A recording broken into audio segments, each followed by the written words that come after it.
It started off. After a week or so sick in bed in their New York City apartment in March, the Johnson Baruch family were convinced they had been stricken by the novel coronavirus. Subsequent tests, however, left them with more questions than answers. Marie Johnson Baruch, an actress who was starring in Broadway's The Phantom of the Opera before all New York City theaters shut, was first to fall ill. One by one, her husband Jason and two teenage daughters also felt sick with symptoms that mirrored those of COVID-19. They called New York State's Department of Health coronavirus hotline to see if they could get tested, but were advised to recuperate at home unless they got very ill. By April, when they finally felt better, they found a location where they could get tested for the antibodies the immune system produces to fight the virus, hoping it would tell them if they had indeed suffered from COVID-19. Now, the strange thing was I tested positive and Jason tested negative to that antibody test. So my test showed no presence of any antibodies to COVID-19.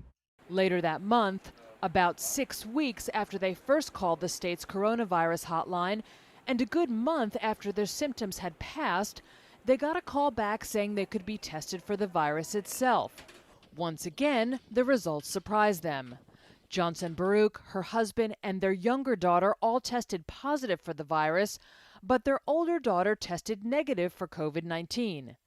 After all the testing, the family felt frustrated by several lingering questions. Were they still in some sense sick? Could they still infect others? The reality is it's been very hard getting definitive answers from anyone, and no one's really willing to put themselves on the line and say, hey, you're home free, you have antibodies, or you're still contagious. No one really wants to tell us definitively anything.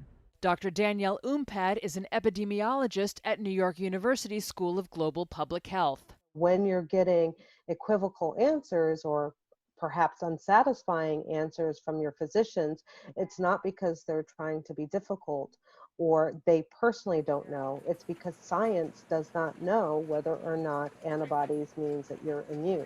While tests for the virus and the antibodies are becoming more widely available, they are not perfect.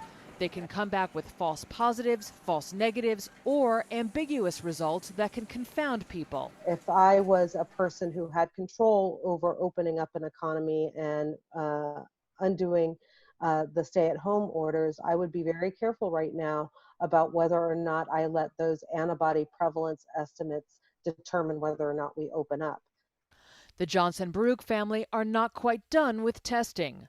The daughter who had a negative virus result has since tested positive for antibodies for the virus. Jason Baruch is also seeking a second antibody test. A positive test would offer some comfort that he may have some level of immunity, or at least that's what he hopes.